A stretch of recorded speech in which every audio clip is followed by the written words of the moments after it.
Should private companies be the ones to issue triple BEE compliance certificates? Can the DTI create 100 black industrialists in 3 years?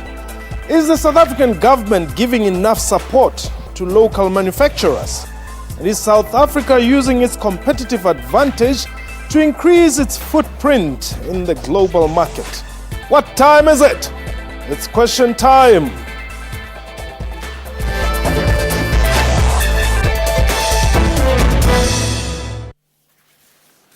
Hello and welcome to the show. My name is Mpotsedu. Deputy Minister of Trade and Industry, Mzwandile Masina, says the department is aiming at creating at least 100 black industrialists in the next 3 years. This is just one target by the DTI, which has also made available 350 million assistance package to prospective local exporters to Cuba. But what is likely to get people talking is the newly gazetted, amended, broad-based Black Economic Empowerment Codes of Good Practice that have now been availed for public comment. To discuss this further, I'm joined by the Deputy Minister of the Department of Trade and Industry, Mzwandile Masina. Deputy Minister, welcome to the show. Thank you very much. 100 black industrialists, you say that's your target in the next 3 years. What exactly are you talking about when you say industrialists? Well, by industrialists, basically we are talking about these black entrepreneurs who are going to get involved into the productive sectors of the economy. You know that our economy has been consumption-based, so we're encouraging many of our people now to go and open factories that are going to compete to the level of listing to the JSE Stock Exchange.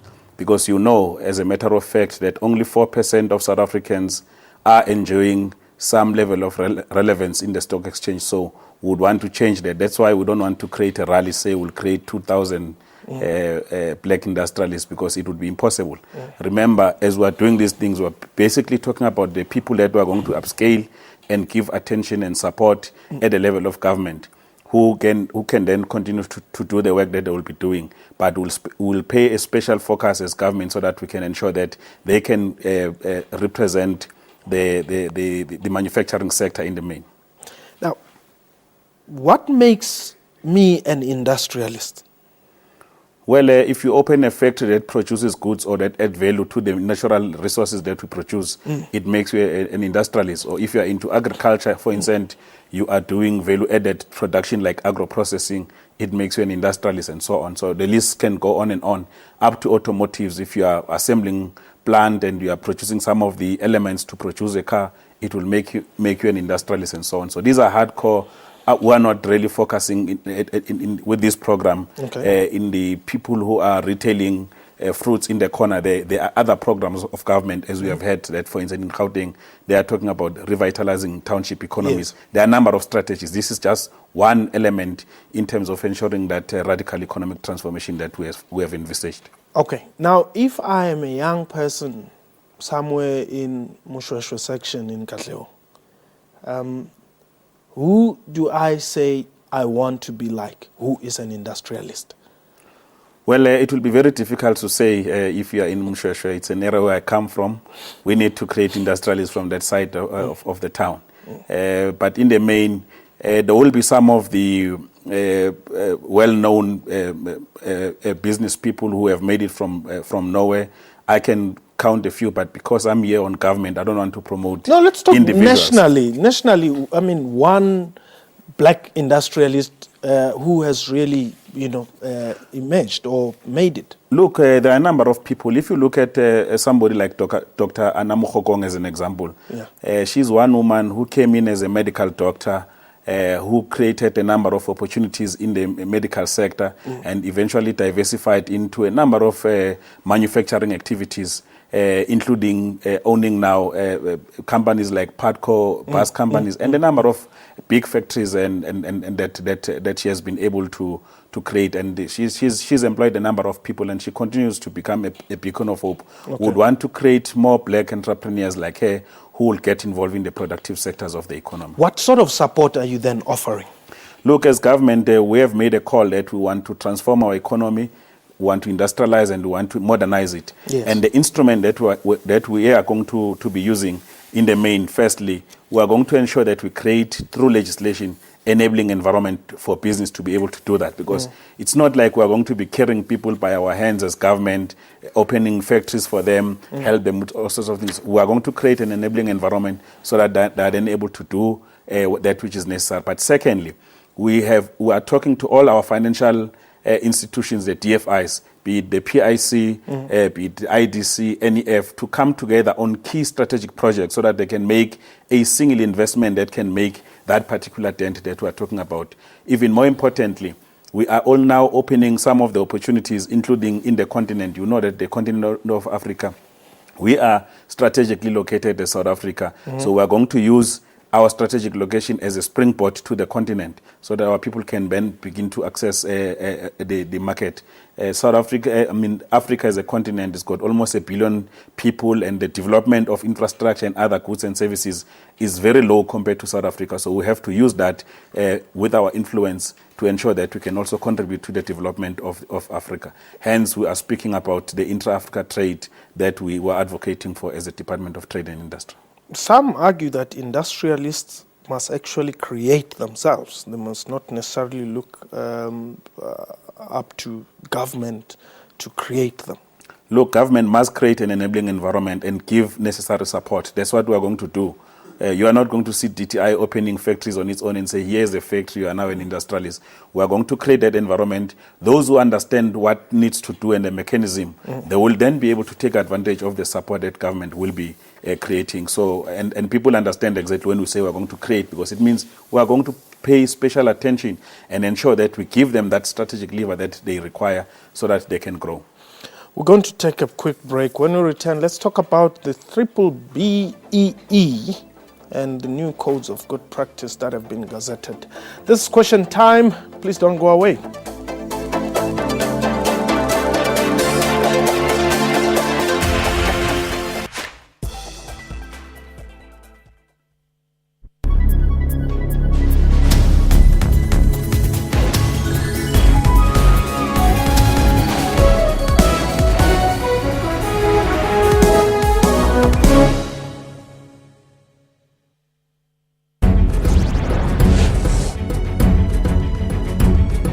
Leaders of Lesotho's governing coalition have advised King Letsiya III to lift the suspension of parliament. Just want everything to go back to normal and to see the parliament opening again. We'd like to feel safe in our own country. That's the only thing we want. 9 men have been arrested in Mpumalanga by Specialized Police Unit the Hawks. The suspects are believed to be part of a drug smuggling syndicate in 3 provinces. Police say they are part of 22 drug runners that sell cocaine and other drugs in Gauteng. The men were arrested in Evander near Secunda. Who was that one person that taught you or led you to the point that you know that words can inspire change? My grandmother. When I told the family that I wanted to be a writer, everybody rebelled against me. What do you think your contribution and your band's contribution has been to our landscape as we understand it now? We had to sing songs that are encouraging, and songs that are saying, let's stand up and do it ourselves. That's Morning Live, daily at 6 a.m. on SABC News. Zoom into Africa. This is Egypt. The president is Mr. Abdel Fattah Said al-Sisi. Egypt got independent from United Kingdom on 28 February 1922. The population is more than 83 million people. One of the major languages spoken is Arabic. Monetary unit is Egyptian pound.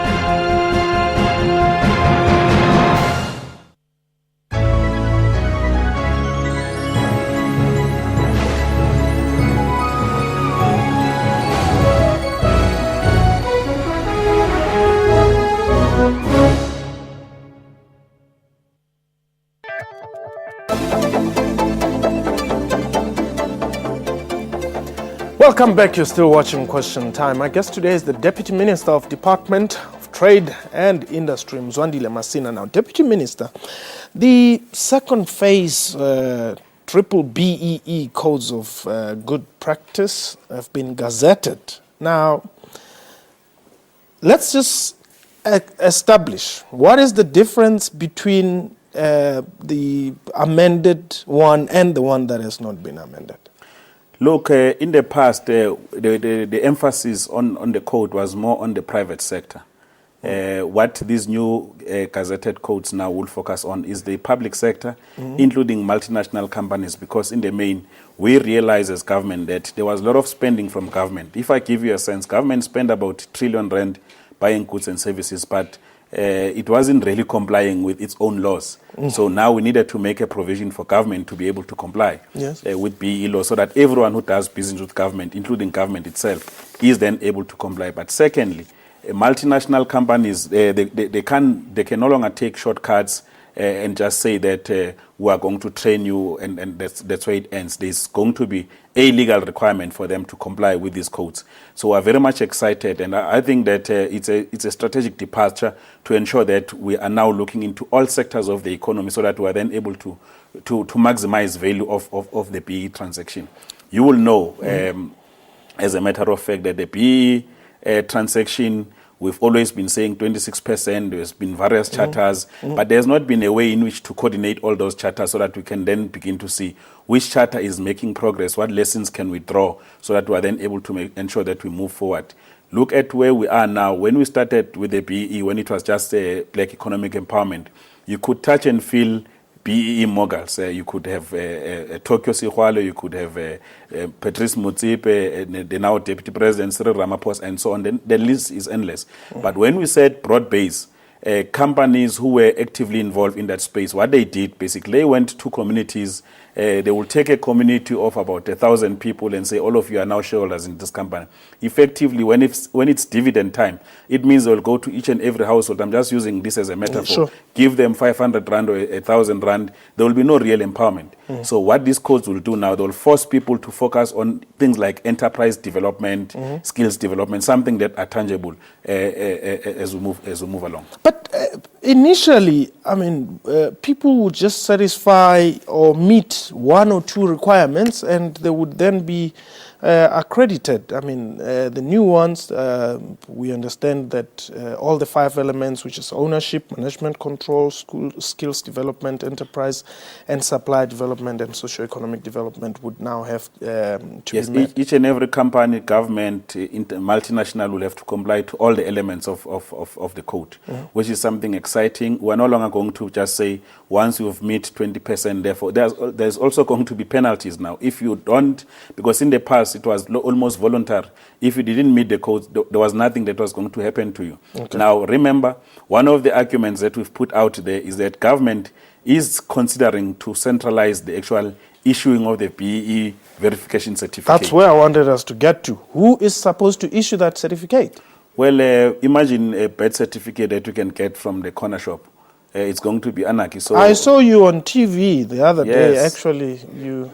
Yes, we are restoring the integrity of government. You know, the initial thought from government, and which I don't think that it was a mistake, was to say the industry can be self-regulating. You know, if you become a CA or a registered accountant, you are a respected professional, you respect your code of ethics and so on. Yes. But what we have found, you can go where we went in the corners. Those people, they will claim with straight face that we are not bogus because they've got a practice number. Yes. But they issue a government can never give you a license to issue such sensitive certificates that cost the economy so much from the corner shop. So what now we are going to do, we are going to centralize it. But however, what the industry must understand, we are not going to kill the consulting work that must happen for people to comply. Those companies that are legitimately accredited by government must take responsibility to assist the companies to comply. What we will take is just a certification. For instance, if you go to SARS today, you want a tax clearance certificate. There is only one authority that issues that certificate.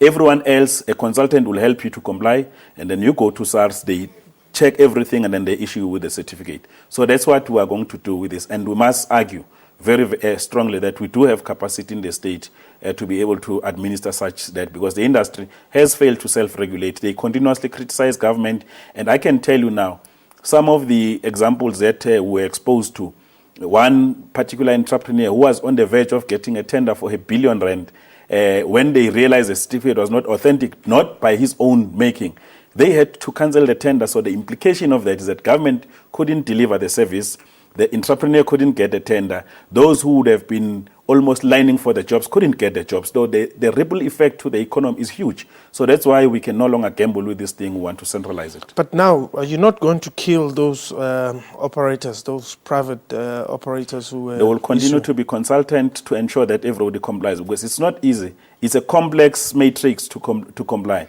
So I can tell you now, those that we've gone to, you go there, you say, my name is Mpotsedu, here's my CK document. He says, wait here, 400 rand, 30 minutes, here's a certificate. There are a lot of questions that we must ask you to be able to, including visit on sites just to check whether or not you comply. So we are not going to risk. Others have said they are taking us to court. They're complying with all the legislation we've said. We'll welcome that. We're a democratic government, so if anyone wants to challenge us, they can go to court, but I can tell you with my eyes closed, we will defeat them and we will close this bogus industry so that the real, genuine consultant who must assist our people to comply, because this BEE legislation is very important for us to transform our economy. So it's not something that we want to gamble with. Is it not because perhaps government has not made it clear to South Africans that it is important for people to comply to this? Others are just looking for a quick buck. Look, we have argued very strongly as the economic cluster and government that we have to kill the red tape. The compliance issues must be streamlined so that everybody can have access to it. But it doesn't mean free for all, because imagine gambling with billions of South Africans, because this is your money. If I come with a fraudulent BE certificate, you give me a tender to build road and the road collapses, you are going to quickly march to government. You're not going to march to the person who issued you with a certificate, because you would not recognize that actually one of the shortcomings is the fact that you are not complying with the rules that should be applied for you to get that particular tender. Okay. We're going to take a break. When we return, let's look at foreign trade or trade promotions and the investment that have been happening in this country, if indeed they are benefiting South Africans. For now, we're going to take a quick break. Please don't go away.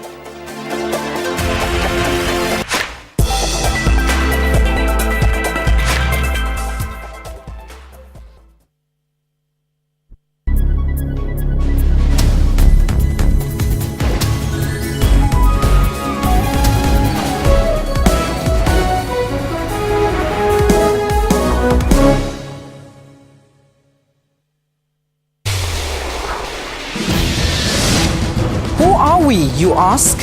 This is who we are. We are technologically driven. We are unashamedly Afrocentric. We advise you not only on legal matters, but on health issues as well. We bring imagination to life. We celebrate arts and culture and lifestyle. We tackle life challenges head on. We dig deep. We probe. We question. We invite you to take a view from our house, as we tell it without fear, separating fiction from factual. We are the SABC News Channel. All news, all global, all the time. Do you think that the media has then fully unpacked of what these strikes could possibly do to the economy if it's going to that extent of a recession? It doesn't mean that when we solve the mining strike that suddenly the GDP is going to go and increase and we're all going to go and have an economic Very boom. True, so yes. we've got to go and look at that fact as well. Obviously the media can't touch on absolutely everything. Mm-hmm. It is a very complicated situation. Watch Media Monitor with me, Alicia Jali, Sundays at 9 a.m. only on the SABC News Channel.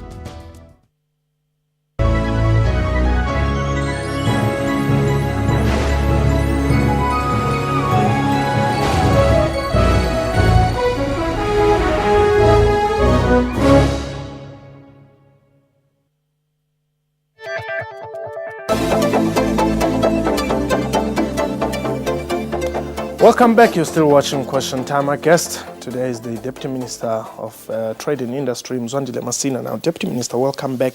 Before we go into foreign trade and trade promotion, your minister just launched this 1 million rand threshold South African Emerging Black Filmmakers Incentive Program. What is it about? Are you giving money to emerging filmmakers? Yes, look, when the fifth administration, as led by President Zuma, came to office, there was an outcry from the film and television sector that the threshold for people to get incentives from government was too high. Yes. For instance, you needed to spend 10 million rand for you to get a rebate of whatever percentage. So in the main, people who are involved in the, black people who are involved into the sector, they don't invest that amount of money. So what we then had to do as a response to the community cry, we had to then go and lower that amount from 10 million rand to 1 million rand. To say, if you invest 1 million rand, we can give you a rebate of X percentage, which is the same. If it's a documentary, it's about 500,000. So it means, therefore, we'll have a number of people participating in that particular sector, because we've seen that in the main, our people are actively participating in the film and television sector, including producing documentaries. So that will assist a number of them to access government support, financial support in the main. Okay. Now let's go into foreign affairs, so to say. 350 million assistance package for South African exporters to Cuba. Well, we know that politically South Africa and Cuba are quite tight. Now, does it mean that if I want to export to Lesotho, I don't get money from the department? It's this 350 million. It's only for those who want to do business with Cuba? Look, government is doing a lot of things throughout the world. To give you a sense, as DTI, we have 147 foreign offices where we do economic work. So you might have picked on one issue on Cuba because we are doing work in Cuba. You will know that South Africa and Cuba, we've got a very long political history, and Cuba is still suffering from the economic blockade, and they must be assisted. And we have, in the main, been benefiting a lot, even in terms of training from Cuba. Many of our doctors are being trained there. Yeah. There's a number of activities that are benefiting us. So what we thought we should do to compensate for economic blockage, we have to intensify, because there are a lot of goods that we are sending to Cuba and also that we are receiving from them. Okay. So we thought that we must strengthen that tie, ensure that we support our companies that export work to Cuba, but also support some of the Cuban companies that are beginning to do work in South Africa, so that we can relieve them, because that government is doing well. 50 years of economic blockage is not something to joke with. So we thought that it's an intervention at the level of the state, other than to give them handout, to ensure that at least we promote trade between the two countries. Now, you are on record as having said that the automotive industry is crucial to manufacturing sector, which is true. And I guess one would then extend that to say, which then becomes also important in the creation of jobs and all that. But we all know that the automotive industry is dominated by, foreign companies. And this also goes, I hope you will also talk about this relationship that South Africa has with China. Look, automotive as a sector is very important. Government has been supporting the automotive sector over time. We spent billions of rands of South African taxpayers' money, because we knew that if you strengthen that particular industry, all its component, you will be able to assist to strengthen the job creation, but also economic growth. So we'll continue to do that unequivocally. And we know, as a matter of fact, that we've not been able to produce a South African car, motor vehicle.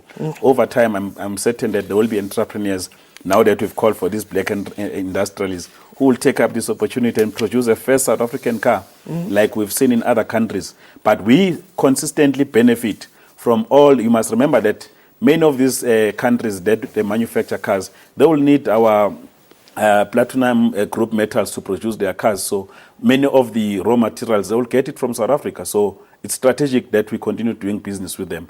But what we are now emphasizing is that there must be a lot of beneficiation in South Africa in order for us to realize value, because the focus of South African government is growth. Our economic growth levels are very low, and the jobs, the levels of unemployment is very, very low. So we need to ensure that we do whatever it takes to ensure that we can extricate our people from abject poverty, as it were. Now, the relationship with China. China is pumping in a lot of money into South Africa, or the South African economy, am I correct? Yes, look, remember we're a member of BRICS now, which is Brazil, Russia, India, China and South Africa. We enjoy some very strong economic relations with those countries, and China is a first world economy compared to South Africa. So we'll continue learning from them. The Chinese people are skilled, they have a lot of resources, and we encourage them to bring foreign direct investment into our country. But what they know, as a matter of fact, there are laws and regulations in South Africa that they must comply with. So it's no longer free for all, where they come here, they can just import labor and just do projects and go away to China. It's not like that anymore. We have changed the rules of engagement through our involvement in BRICS. Changing the rules of engagement also at the expense of Dalai Lama's visa. Well, I'm sure that the relevant department can be able to give you explanation what would have happened. I wouldn't want to venture into that except to speak about matters of the trade. In fact, let me just say, we are taking a very powerful delegation of 100 industrialists to China this weekend for the next 2 weeks, just to ensure that our people can also be exposed into technology, meet investors, so that who can come to South Africa to assist us to grow our country. And I'm sure the day you call DERCO to come here, there will be a better authority to speak about Dalai Lama and what happened. Deputy Minister of Trade and Industry, Mzwandile Masina, let's leave it there. Thank you very much for the time. Thank you. All the best in your endeavors as you continue to ensure that trade and industry is central here in South Africa and its economy. That was Question Time for today. A big thank you to you and to my guest. Our email address, questiontime@sabc.co.za. Our Twitter handle @questiontime24. From me and the crew, have yourself a wonderful time. Goodbye.